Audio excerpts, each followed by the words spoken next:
Hey everyone, thanks for joining us. We were remiss last week and we didn't post, but this is the DMZ America Podcast for Tuesday, March 27th, 2025. Coming to you from the left, I'm editorial cartoonist Ted Rall. And it's May 27th, not March. Right. Oh my God, I'm Bidening out.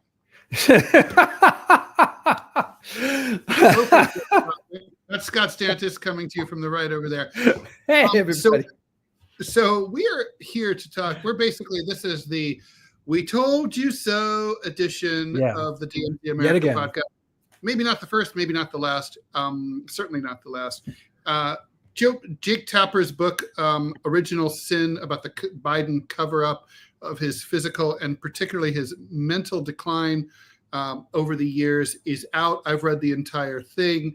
And we're here to basically take our victory lap on the ashes of American democracy and of the Democratic Party, but also to sort of just go through it and talk about, what exactly happened.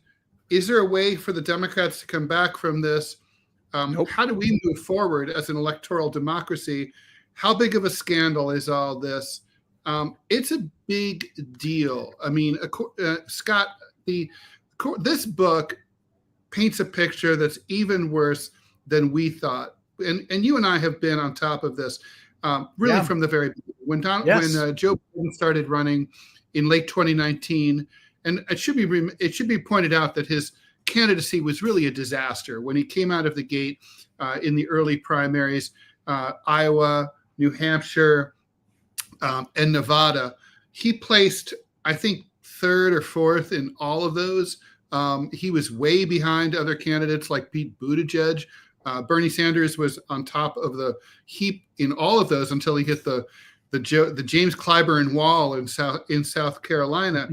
But apparently, Joe Biden, his son Beau died in 2015. He was the favorite son. I don't think that's anyone's secret. And understandably, I think for anyone who's a parent, his brain kind of turned to after that happened. According to Tapper and his co-author, basically after 2015, Joe Biden was no longer fit to serve in public office. And yet, 4 years later, the DNC and the power brokers were so scared inside the Democratic National Committee of Bernie Sanders and the prospect that he would not only be the nominee, but also that he might be elected president, and that would so anger the wealthy donors of the Democratic Party that they were willing to destroy the party in order to save it, as far as they saw it. And so they recruited, even though there were at one point 21 pretty high-profile Democratic candidates, people like Cory Booker, Amy Klobuchar, I mentioned Buttigieg. They decided Whitmer from Michigan, They bypassed them all. Elizabeth Warren, who was a very impressive candidate at the time, they sidelined all of them, and they decided to elevate Joe and basically put in the fix for him through the superdelegates and install him as the Democratic nominee. They orchestrated this. You'll remember the day before Super Tuesday, this joint mass endorsement, gangster style of Joe Biden. By Buttigieg, Klobuchar, and Beto O'Rourke, right? All got together on the same stage and decided to endorse. Well, they all endorsed Biden. They were told to endorse Biden, and they did. And so that's how we ended up with Biden. He took advantage of the pandemic and say, well, I can't campaign because of the pandemic. Didn't stop Trump, but he just didn't really campaign. He stayed in his basement. We didn't see hide nor hair of him. If you paid careful attention, there's a lot of stuff that Joe said that didn't over Zoom, that didn't make a lot of sense. He didn't seem to be on his A game or on anyone's A game. And, basically this was a classic emperor has no clothes moment. And yet we kept being told, you and I, we were like, this guy, we've suffered through parents who were senile or suffering through dementia. This is that. And we were shouted, people like us, and there weren't many of us. We were shouted down. We were insulted. We were told that we were conspiracy theorists, that we were right-wing tools, that we wanted Donald Trump to win the presidency. We were treated really like shit. And Yes. and then he was elected, and basically the grift went on until ultimately July of last year when he had to pull out of the race and leave things to Kamala. There's a lot to go through here, right? Well, let me ask this. Okay, Ted, one thing you and I think we excel at is trying to put things, particularly when we speak, and especially on this podcast, in historic context. And let's get the question first. Now, all of a sudden, and okay, I'm going to curse a lot during this podcast because I am so fucking pissed off. I am poor Ted has to hear me almost every morning. I just came back from a retreat, a silence retreat, which was really kind of a retreat for Ted too, because every morning I called Ted up and says, "Can you fucking believe these revelations?" And they shouted us down at every turn, motherfuckers. But so now all of a sudden the press, the mainstream media is saying this is the biggest political scandal in the history of the Republic. And now all of a sudden they're going the exact opposite way, right? So the question, let's answer this one first. Is this the biggest scandal in American political history? I think you can make the case to say yes. And let me build it quickly. I have not read the book. I've read excerpts, seen excerpts, talked to Ted about it, but I can guess some of the stuff. And first and foremost, a cabal of Jill Biden, his wife, along with some close advisors, 3 or 4 advisors, committed a coup d'etat in the United States, the likes of which we hadn't seen since Woodrow Wilson had a stroke in the late 19-teens. And if you remember, his wife signed documents for him, and I mean, it was pretty bad. Is this the biggest scandal in American history? Bigger than Teapot Dome, bigger than Watergate, bigger than Andrew Johnson? Is this the biggest scandal? Ted, I'm going to say it as regards the presidency. There have been bigger ones, bigger numbers, bigger dollar amounts, bigger, more schmarmy from the House and the Senate. But as far as the White House goes, to my mind, this is the big. I think that's an accurate description. Do you agree? Disagree? 100%. Look, Scott, what would be number 2? And I mean, it would. You tell me what's number 2. I'd say major scandal. There's been major scandals. January 6th, this kind of a scandal. It's more an outrage than a scandal. Iran-Contra. I'm trying to go through them all. Right. The Monica Lewinsky scandal, Travelgate under Bill Clinton. What am I forgetting here? Well, keep going back. You can talk about. Well, I like to say Teapot Dome, where you had the two cabinet level secretaries effectively selling chunks of the United States government, particularly. Of course, that's happening now. Well, now it's okay. Back then it wasn't so much. And that's what they thought when Harding died suddenly in San Francisco. I have my suspicions about his wife, by the way, doing the deed, but that's maybe another podcast. But the Teapot Dome scandal was pretty significant. You had Mobley. It was a scandal. Thomas Jefferson, Sally Heming. Well, that wasn't a scandal back then. That was I'm going to say. Yeah, but it wasn't a constitutional scandal like what we're talking about here. No. The Mobley, Blair. Grover Cleveland, also a sex scandal. Yeah, Mama, where's my pa? Gone to the White House, ha ha ha. A lot of sex scandals. Yeah, well, they're guys, they got needs. Grover Cleveland married his ward, which is very similar to marrying, your daughter. That's kind of that's analogous to Woody Allen, right? Yes, very much so. But there was a financial scandal concerning. It amounted to. Are you sitting down, Ted? $1,200.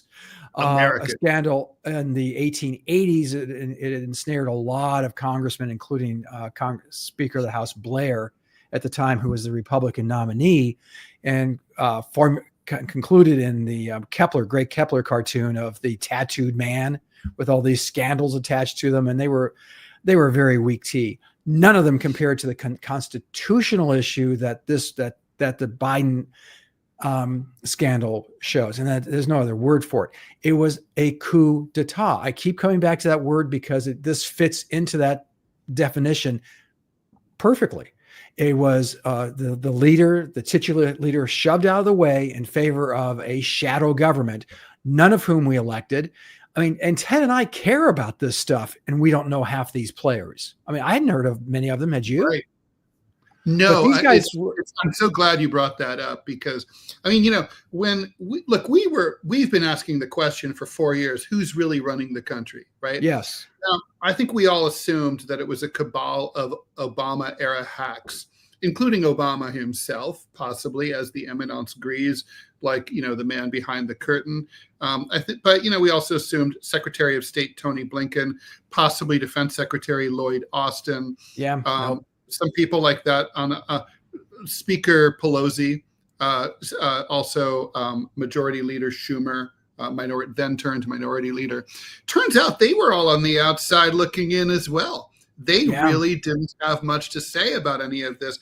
Turns out that Jill Biden really was like Lady Macbeth. She really was. She became very ambitious, and she started pulling the strings. And she and her chief of staff, and like a deputy campaign advisor from 2020. Campaign advisors they're not government people, right? That's a different skill set. It's one skill set to elect it. It's another one to run things. But basically it was like 5 people, including the first lady, and they kept him aside. They appear in some cases perhaps to have even signed his signature to legislations.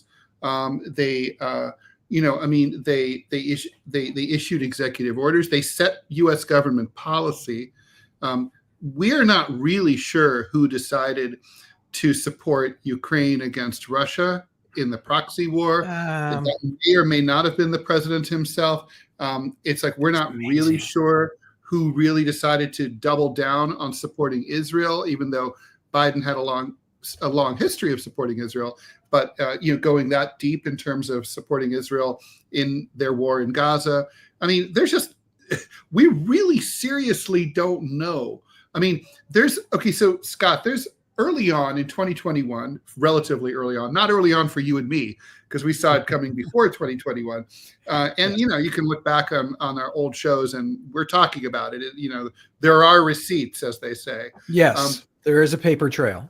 But if you go back to 2021, Nancy Pelosi recounts a story of, that was the only year that the Biden administration ever passed significant legislation, the infrastructure bill, but the Build Back Better bill. And at one point, she asked the president to do something very, very standard, saying like, listen, your caucus is a little wobbly on Capitol Hill. Mr. President, could you come down and cheer and basically urge the troops personally to vote for the bill? All he has to do is go in and meet with the Democratic caucus and say, it would really mean a lot to me if you were to support this.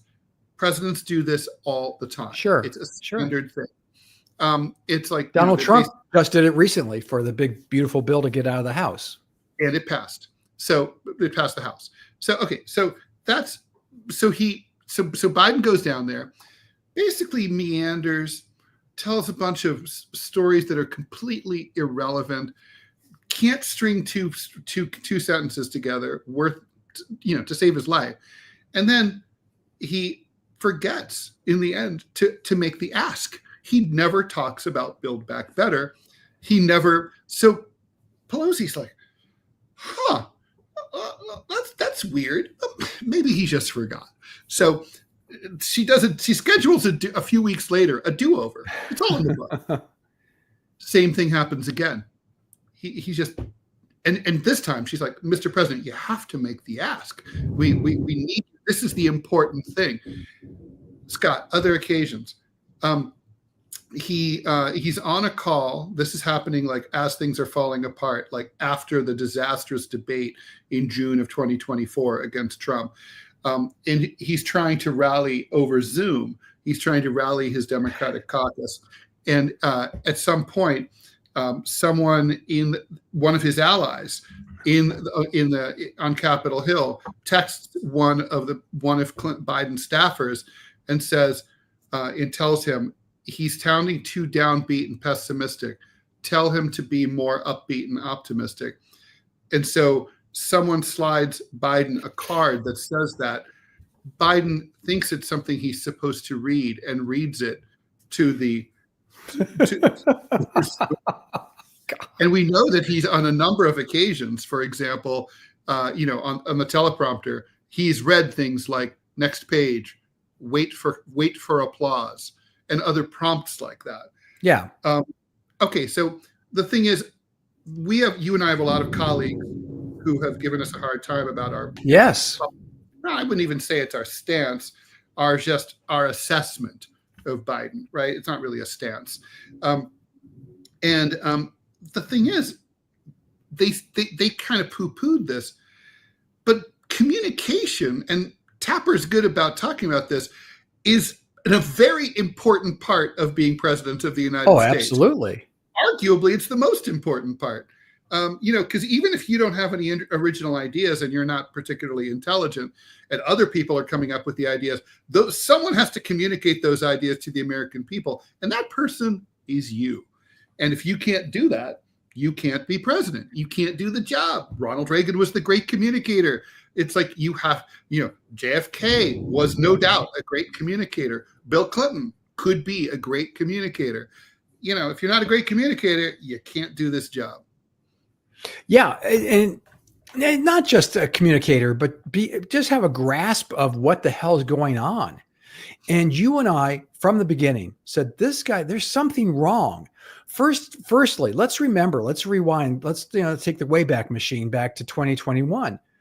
You had a guy who had just come off a campaign where he literally did maybe one event a day. Now, yes, you had COVID. They had COVID as cover. So he had the basement campaign. That's what they started calling it.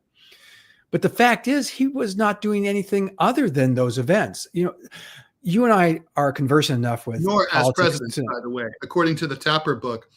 You know how we've made fun of Trump having what do they call that? Like presidential time?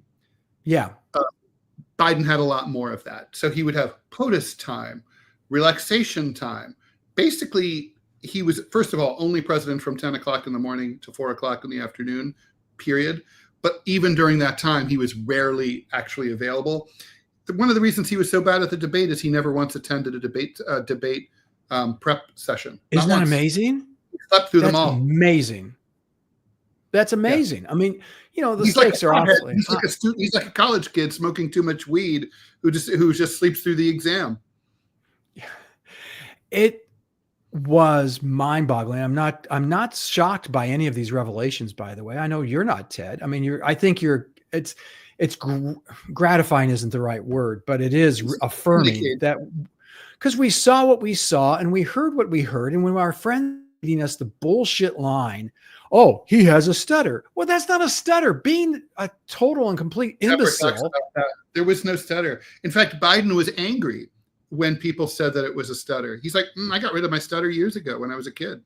That's not a stutter. A stutter means you stutter. It's like saying he has a limp, but he's talking. What does that have to? What? You don't have a limp when you talk. What the hell are you talking about? Not just that, but I mean, I remember following the days, the hours and the days following the debate, talking to some of our cartoonist friends who continued the bullshit line that somehow this guy was A-okay. This was just an anomaly, and that, it wasn't that bad of a performance. I mean, they were just continually doing these apologies and being apologists. It was that bad of a fucking performance. It was a disaster. You could not have scripted. Ted, seriously, you and I are writers. If we had written a screenplay where this happened, our agents would have said, this could never happen. This is way over the top. This is stupid. True. Yeah. Well, guess what, kids? So, I mean, the fact is, he was not doing anything other than those events. And now all of a sudden the press, the mainstream media is saying, this is the biggest political scandal in the history of the Republic. And now all of a sudden they're going the exact opposite. Is this the biggest scandal in our history? I think it is. I think that it's certainly close. I mean, let's enumerate it, right? I mean, they literally. Okay, so here's the hilarious part. I'm going to do. You can't steal this. I'm doing a cartoon about it this week.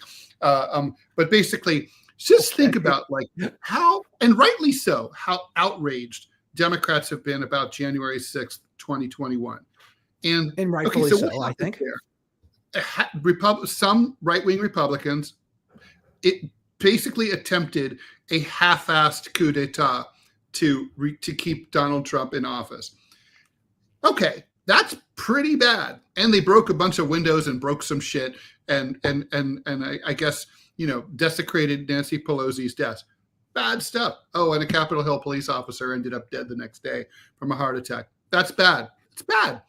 Okay, but how does that come close to knowingly, because you're so afraid that people might get $15 an hour minimum wage and might have Medicare for all, that you install a complete retard, complete brain dead, senile mofo who was never that smart in the first place.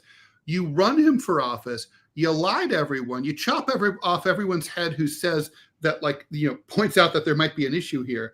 You install him as Democratic nominee. Then you get him elected. False pretenses, right? In a democracy, you told the American people this guy is one thing, but actually he's not. You lie and you say, oh, it's only for one term. He's a bridge to the future. Then you keep up the ruse for 4 long years. Okay. And then you're like, oh, let's roll the dice and go for another. And while we're at it, you so don't take this seriously that you don't even bother to appoint a vice president who can easily step into office and be someone that they all trust. You know how we know Kamala Harris couldn't do the job? They didn't think she could do the job. Yeah. All the people inside the DNC, Biden's people, they didn't think she could. Well, the number one responsibility of the VP is to be able to step in and do the job. 40% of all vice presidents become president eventually, one way or the other. How come, they didn't take this seriously? He was the oldest guy ever elected president. And, what was he? Senile and demented. So he was going to drop dead any second. I mean, they didn't take that seriously, and they were going to go for it again. I can't think of anything that Teapot Dome doesn't come close to that. Watergate is a joke compared to that. Yeah. Watergate did not, it would have impugned democracy in that, I guess if McGovern had amazing strategies in those briefing books that the burglars were trying to get at, and Nixon had gotten that amazing info, and that might have, but they didn't get it because they were all caught. So it, basically the election went the way it went in 1972. But and people already knew about the Watergate break-in by the time they voted, so there was no fraud. Okay, everyone knew who Richard Nixon and George McGovern were, and they voted the way they voted. The wrong way, but that's how they voted. This is electoral fraud. January 6th is an attempted coup, sort of. This is a coup. Yeah, and then this was a coup d'etat. It's carried on after the coup. It's not even like after the coup. Oh, by the way, we have to come clean with you guys. The guy you voted for, he's not who you think. But tough shit. There's nothing you can do about it now. No, we're going to keep it going and basically say that you're all stupid. And anybody like Scott and Ted who dare to say anything different, we're gonna call you names and marginalize you. The fact that we're having this conversation here on our podcast as opposed to on CNN is proof of what I'm saying. Yeah. Hey, let me ask you a question. I have to step away for a second. I'll be right back. But I wanted to ask Ted to enumerate on this and do a dive into why I still don't get this. Why did they run for re-election? He said he wasn't going to. They didn't have to. Is there an element of, I guess, a Trumpian element of oh my God, Hunter Biden is being, he's being accosted by law enforcement for, oh my God, breaking the law. Geez, don't they know who we are? Was that what motivated them? Or, why did they keep doing that? Why did they run for re-election? And I'll be right back. Okay, right. No, that's a great question. So I'll answer that question while Scott's off doing whatever he's doing. So basically, during that period in 2022, early 2023, when that decision was being made, you have to remember the state of the midterm elections. The Democrats were expecting to have significant losses from the big red wave in the 2022 November midterms, and that didn't materialize. In fact, it's not like Democrats exactly romped, but they picked up a few seats and they didn't lose by nearly as much as they thought they would. So Democrats came out of that with a big sigh of relief. And then Joe Biden argued to his little cadre of people, the Politburo, as they called them, the 5 or so people, including the First Lady, who were actually running the country, and said, look, that's because of me. People like me. I should run for re-election. The 2022 midterms were a referendum on me. And therefore, I won that referendum and I deserve to win. And what the Tapper book makes clear is that even though the president was extremely physically and mentally diminished by this point, and ought not to have been serving, ought to have been removed by the 25th Amendment, Kamala Harris should have triggered that nevertheless, he was still the president. He was still the boss. So it's one of those situations, like it's the parallel that's made very frequently in Tapper's book is, it's like trying to take away the keys from grandpa when he's been driving all his life, and it's a difficult conversation to have. Biden appears to have decided, either by himself or with Jill Biden, the First Lady, that whether or not he was interested, whether he wanted to run for re-election, he made that decision either unilaterally or with the First Lady. But that's it. And then he announced it to his advisors, and it was basically like, well, I'm going to run. And then his advisors, including the cabal, they were surprised because they really didn't expect that. But then ultimately, he was the boss. And then part of them, they all went along with it because it meant that they would keep their positions, they would keep their prerogatives. And don't forget, not only were they like in the close inner workings, they were effectively running the government. They were effectively setting policy for the U.S. government, for the White House. So that's heady stuff for a former deputy campaign manager.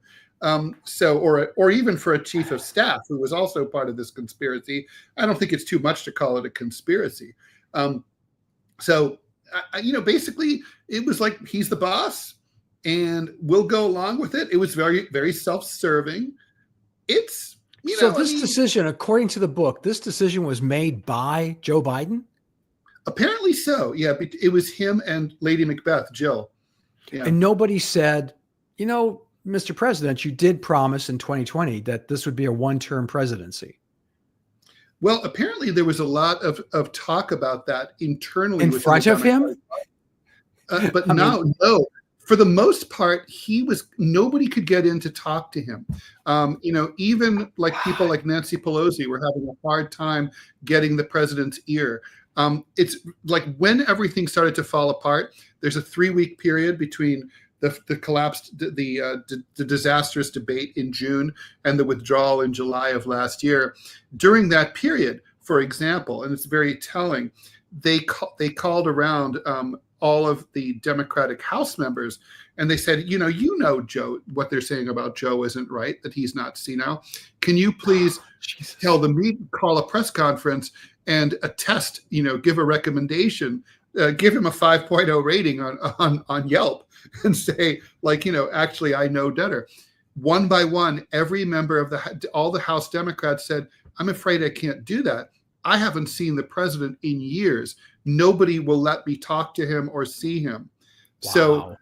So basically, now I want to be really clear here. Only 2 members of the cabinet laid eyes on Joe Biden in 2 years. That's last amazing. 2 years. There were no cabinet meetings. There were cabinet meetings. They were very infrequent, and they were run by the First Lady and her staff. Wait, what? Yeah. Yeah. Jill was basically running the cabinet meetings according to the book. And so for example, Secretary Buttigieg, Secretary of Transportation, he didn't get to meet with Joe Biden in like a year and a half, 2 years at all about anything ever. And there were people who were like, and even at the end, even very powerful people, they are being told you can't meet with the president.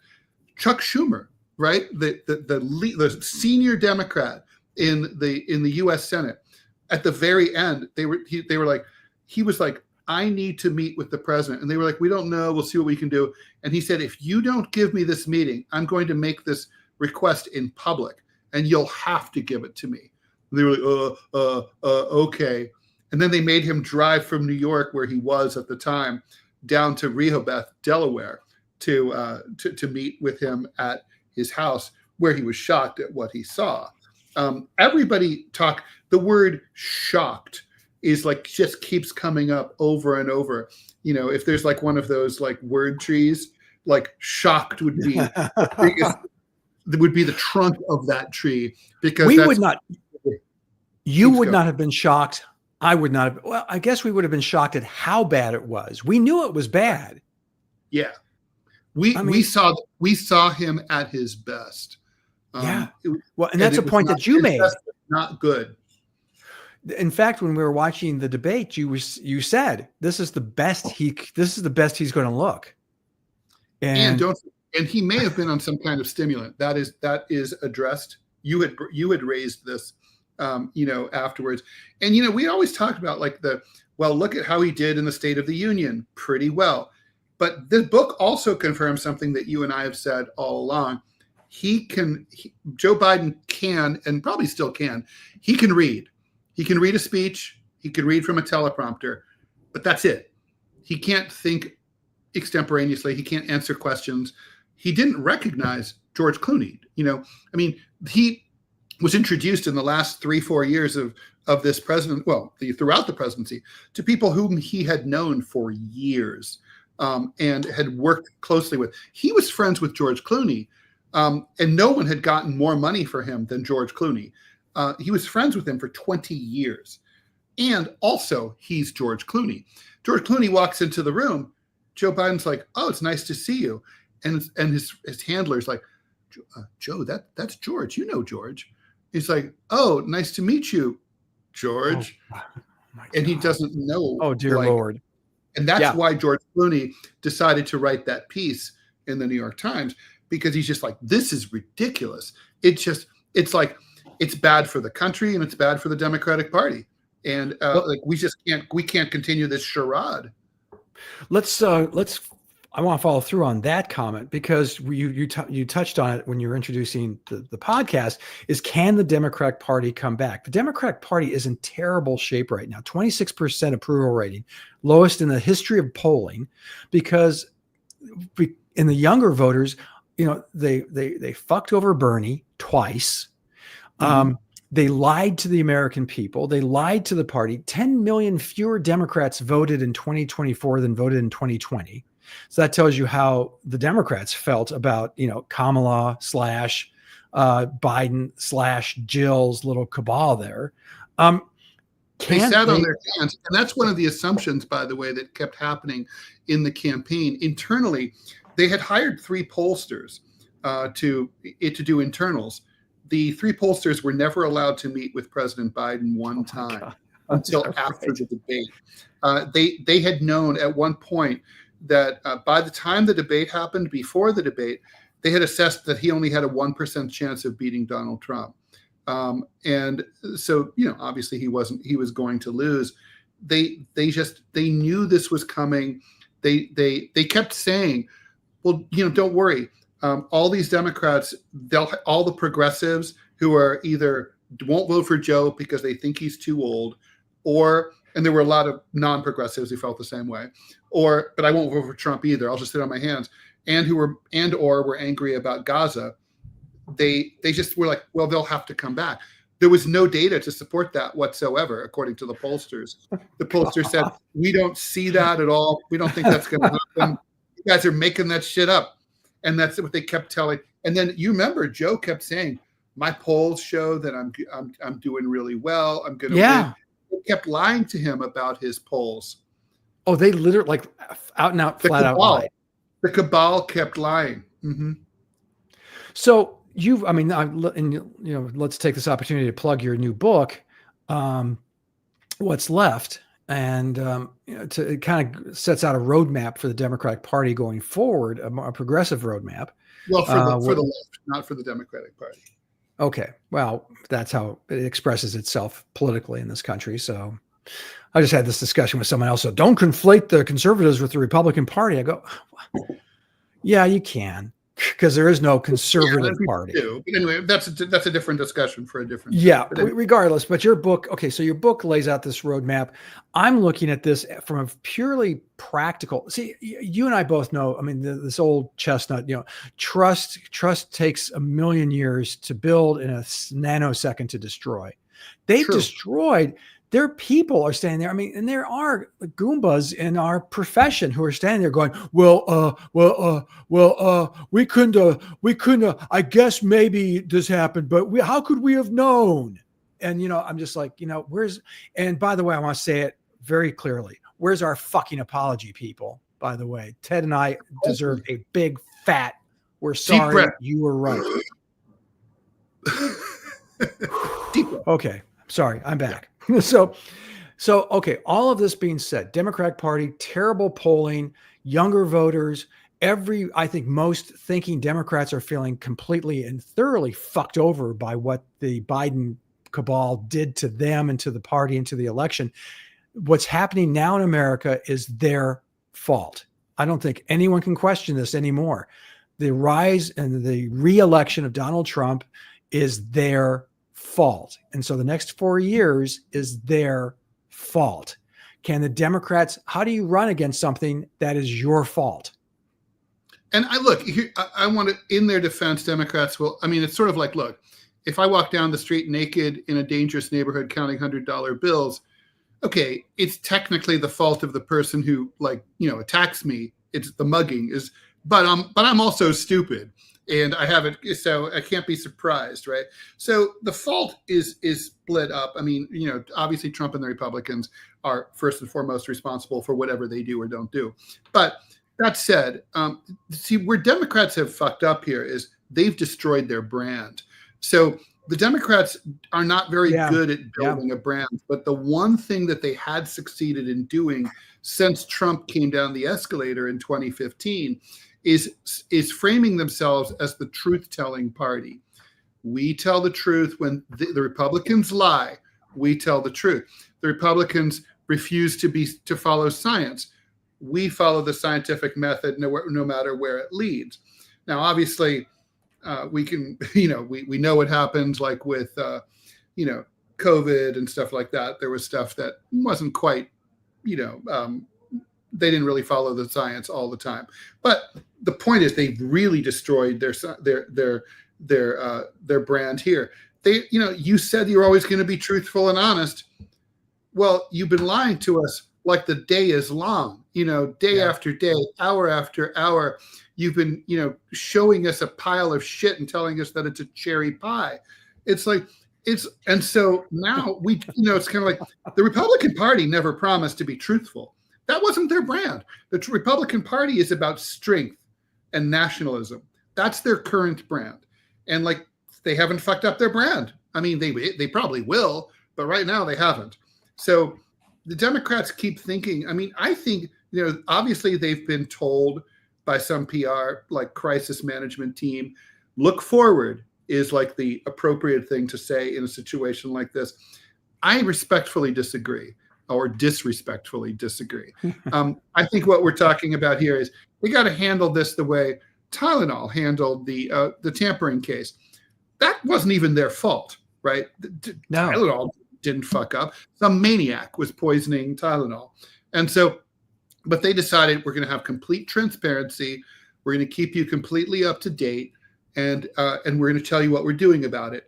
And out of that scandal for people who are under 60, it wasn't really a scandal, but out of that crisis, we now, that's why aspirin and all medicines are hard to open, and they have that plastic, condom on the top when you have to try to open it and stuff like that. Okay, so the point is they and it was considered a classic example of how to handle a crisis, right? Democrats need to atone. This Tapper's book is called Original Sin.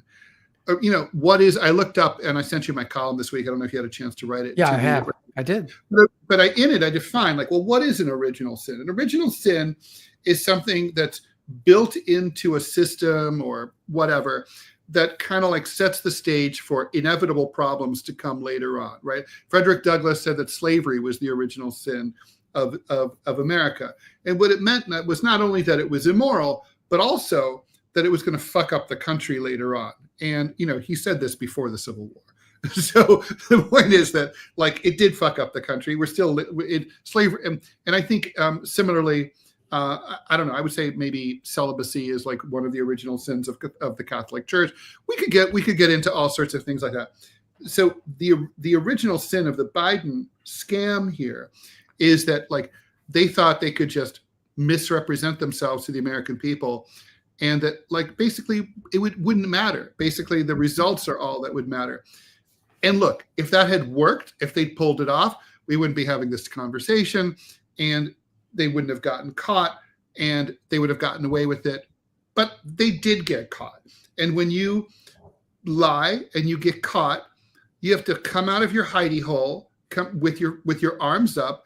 You have to surrender fulsomely. You have to apologize repeatedly. You have to explain why you did what you did repeatedly, regret what you did, promise that you would never do anything like that again, and be convincing. And you better do that for a long time. And then you better not do it again, or anything like that again. Right. Democrats haven't even begun this process, right? They're still in denial mode. They're still, trying to just la, la, la, la, la, la. I can't hear what, there's some Democrats who know better. David Axelrod, he's been warning all along that this kind of is a problem. James Carville is just starting to admit it, but which is disappointing because you expect more from him, from the Rage and Cage, and honesty was his brand also. And then it turns out not so much. They all knew, Scott, all the Democrats. They had to know. They had to. I'm giving them credit for not being idiots. They knew. And so can they look, you and I both have seen political parties in deep crisis, right? The GOP after the devastating defeat in 1964, I'd say the GOP after the 1974 midterms and Watergate, the Nixon resignation. Yeah. And they came back and nearly won the presidential election 2 years later. Parties can come back from grievous crises. The Democrats came back from the Wilson bullshit in 1932. So it can happen, but I think you have to work at it. And in this day and age, you just can't, with the transparency that's afforded by the internet and all that, there's just no way you can just keep bullshitting people. I think the DNC will have to completely reinvent its structure. I think they'd have to get rid of superdelegates. I think they have to take their thumbs off the scale, become a truly transparent political party, more small d democratic, more like the Republican internal process is now. And they would have to, it doesn't mean you can never have any, like David Hogg wants, never have any old Democrats again. But, enough. They had Dianne Feinstein, who was also the corpse senator from California, right? And they've been doing this for a while. It's weird. In a party that's allegedly kind of positions itself as the party of the young, the young and the and that their leadership is 1,000 years old on average. And you can't. Did you not? I'm not sure if you saw the polls out of New York, seeing as you live there, you probably did. But AOC is polling over 27 points over Schumer right now in a head-to-head for the Democratic nominee for U.S. Senate there in New York State. I thought that was fascinating. Well, we're in the early stages of that campaign. I'm not sure she can play. New York State is a bifurcated state, as you well know, Scott. It's there's New York City, which is about half the population, New York City and its suburbs are about half the city population of the state. But then the rest of it is New York-tucky, right? It's like it's very Republican and conservative.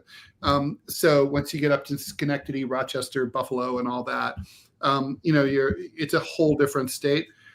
I don't know how AOC can play up there. That's Trump country. When you drive around, you'll see Trump flags all over the place. It's like, so can you win without those people?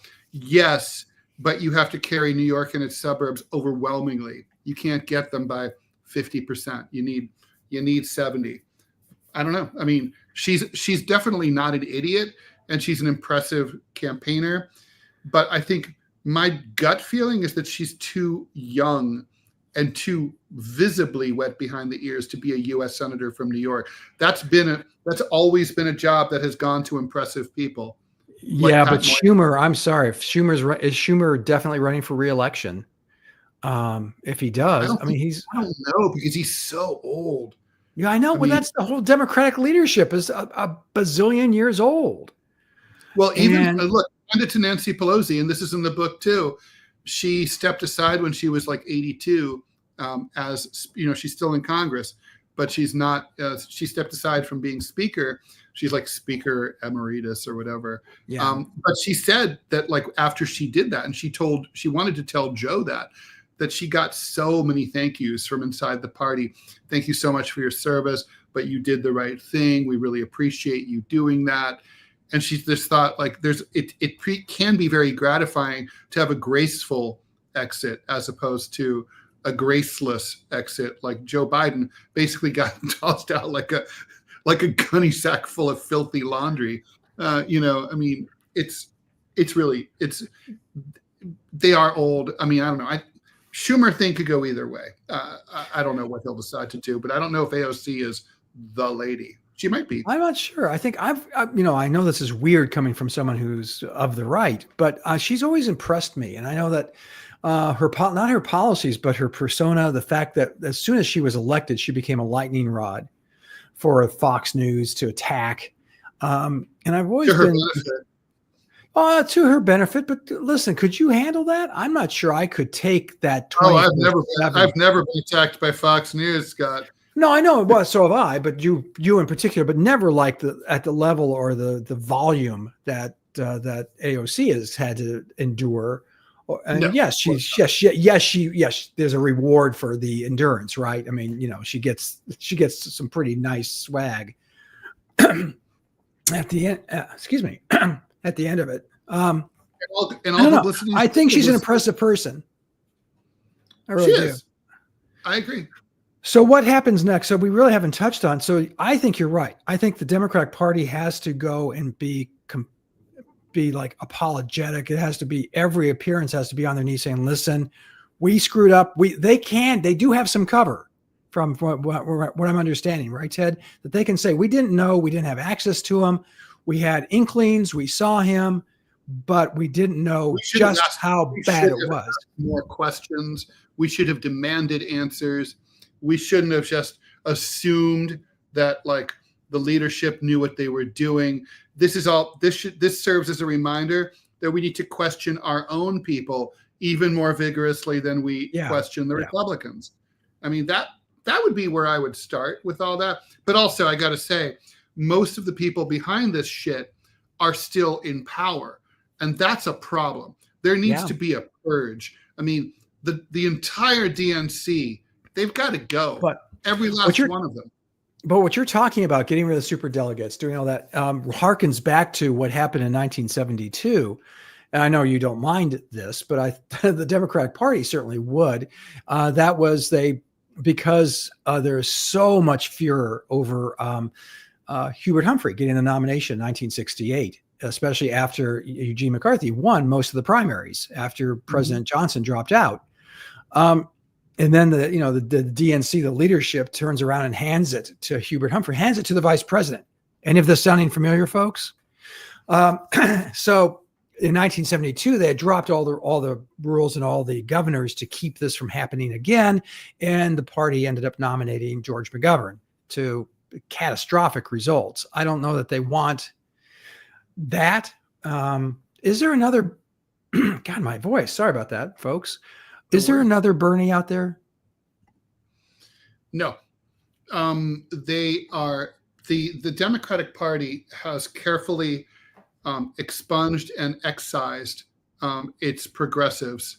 Literally, if you think about, a bunch of the progressives got primaried out from the House in recent years, and the DNC has been pretty not helpful at all to them. Interestingly, by the way, the progressives, kind of just as a side note, have some explaining to do too, because in the final analysis, they were the most supportive of Biden. They were grateful to him for giving them a bit of a seat at the table in 2021. And so they were like the last defenders of Biden before he was forced to withdraw.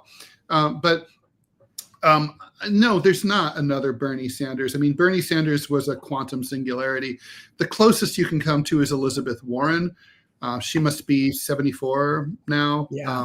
And I think she's a little too old to run at this point, not really objectively, but in this climate, given what just happened with Biden. No one's going to look for anyone who's like within spitting distance of 80. And also her progressive bona fides within the progressive base of the Democratic Party have been questioned because she kind of kneecapped Bernie during the primaries. And people remember that. He was the only guy really who could carry this torch forward, and the Democratic Party, kneecapped him. And there's, they don't really allow in their farm team for like 4, 8, 16 years from now, they don't really allow any like up and coming, sassy, spicy lefties to be part of the big tent anymore. Think about the GOP. You've got like, Josh Hawley and, Lauren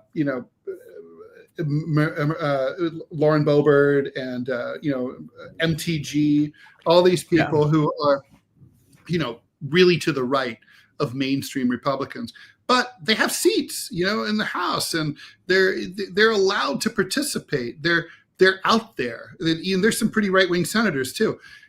The Democrats don't have anyone like that far to their left within their own tent. They've kicked them out. They used to not do that, but they've done that ever since the Clintons came in. There's been no room really for a left within the Democratic Party. And the voters have even been told, fuck you, you got to vote for us. Otherwise you're going to get Trump or some other Republican. I don't think they've learned this lesson. I think, when I was researching the column for this week, which I'm going to put out in a couple of days, or I guess tomorrow, it says, one of the articles I was reminded of, it came back up in my feed, was from late February of 2020, Democrats willing to deeply harm party in order to stop Bernie Sanders. That's a headline in the wow. Well, and they did. And they did. And the point is, I'm not really trying to lay it on too thick when I say I really think the DNC would rather lose election after election after election than let the left wing of the party take over and drive the car. Jesus. Well, we'll leave it at that. And I'm sorry. Thank you for calming me down, Ted. Yeah, I tried to. There was something else you wanted to talk about before we go, right? Yes, and now I love because an hour ago. What NPR? Yes, NPR is suing the Trump administration, saying it's unconstitutional that they should have their funding revoked. Now, I haven't read the story. I'll be honest. I just saw the headline and went, really? I have been pushing that NPR and PBS should lose their funding for years, although it will shock you why, Ted. Not because I hate NPR or PBS, although frankly, of the last few years, NPR really has lost a lot of credibility, but because they've always been in the crosshairs of since the 70s, since I was coming up in politics back in the Ford administration, they were trying to take aim at the funding for NPR and PBS and public broadcasting. I always thought they should, because at that point, even then, Ted, only like 2% of the funding for NPR and PBS came from the federal government. Now, there are other stations around the country particularly way in the middle of like rural areas, like in, let's say, Alaska, where the stations are underwritten almost 80, 90% because, you know, you really can't use a tote bag in the tundra. so That's the only thing you have to wear. So that's where you can help. It can help. But I always felt, get off the public dole so you cease to be a target of right-wing politics. And that's, you know, that was always my take on it. So, but to say that it's unconstitutional, I'm assuming what they're saying is that because the budget is the province of the legislature and it's already been allocated, that the White House can't take it away. And which is a good argument. No one else is really making it, which is weird. Well, actually, others are making it. Harvard University, for example, is suing the administration using a similar argument, right? About the cutting off the research funds. Those research funds were allocated by Congress. The administration doesn't have standing to do that. They're only doing it in order to retaliate against Harvard exercising its First Amendment rights. So that's what NPR is arguing too. So there are some others, okay, but I guess that's it. But also like some of the law firms that the administration has targeted too. Well, I mean, you and I both wake up. Interestingly, I found this out when I stayed at your place at Casa Clovis, that you wake up to NPR as well. I mean, do you still respect them as much as, say, 5-10 years ago? I have a love-hate relationship with NPR, the way, not maybe quite as much hate as I have for like the love-hate relationship I have with the New York Times. But I can't imagine why. No, I mean, it's like basically like, look, it's our BBC, right? So it's biased and fucked up in a number of ways. Look out when they start. I mean, they've been studiously quiet about the topic of this podcast up until now. They've hardly talked about the Tapper book at all. Even though it's obviously a major news story, I'd be curious to know if Brooke Gladstone's going to handle this on her show On the Media on NPR. I hope so. And also like when they start talking about stupid shit like, Russian interference in American elections, which doesn't happen, didn't happen, won't happen. It just drives me crazy. But, look, it's what we've got. It's kind of like when you're in the Soviet Union, you read Pravda, there's a lot of lies, but you have to learn to read between the lines. Yeah. Look, Scott, it's really funny. You and I are both very practical people. And so I can imagine you and I, if we were both on the board of NPR, we'd be making the same exact argument here. The argument you just made, which is, look, never mind whether it's right or not. When you're only getting 1 or 2% of your funding from the federal government, fuck, if it's a pain in the, if that 1 or 2%, if you were a business and you had like 1 or 2% of your revenue as a cartoonist, 1 or 2% of your annual revenue was a client who was a total pain in the ass, you might be like, you know what? I'll probably figure out how to run my business without them. And that's exactly what's going on here. Like, I mean, look, the local WNYC NPR affiliate here in New York City, they pay some of their local talk show hosts who are quite good, but they're matter of public record, over $400, in some kinds of cases, over $500,000 a year each. Now, I bet you could pay people like that less. And if they didn't like it, they could quit. And people like you and I would go and take that job and speak really slowly and talk about it in a very calm way. I bet we could do that. I don't know if we could for very long. Well, 1 or 2%, 1 or 2% of the, of your income isn't worth this. Like, tighten your belt, maybe extend the fund, the fundraiser and the tote bag, grift an extra 6 hours each time you do it, and you'll get that money. So it just doesn't seem worth it to them. I mean, then you're independent and you can air whatever the fuck you want. You don't have to worry about these assholes. So I would feel, now I do think there's a place for federal funding of media. I don't have any problem with it, but it's just like, that's a different argument. But like, and if, I would make a strong argument if it was 50% of I'd be like, look, we don't want to lose NPR. We need it. All that, but that's just not what's going on. So that's a different conversation for a different time. like NPR should just be like, take their toys and go play in their own yard. Yes. Okay. Well, we're on the same page. Look at that. Look at us. Look at us. Look at us, Ted. We're solving problems, which we do. We kind of do. And that's also where we run contrary to many of our comrades, editorial cartooning comrades. You could not have this conversation with many of them. Some of them Pulitzer Prize winners. Oh, yeah. Especially Pulitzer Prize winners. OMG. Yeah, you ask. Yeah, I mean, anyway, I've had some of the most jaw-dropping, gasp-worthy conversations I've ever had were with Pulitzer Prize-winning editorial cartoonists when I asked them, what would you do? What's the solution here? Well, I'll tell you if I get elected. That's the quote. It's like, wow. Okay.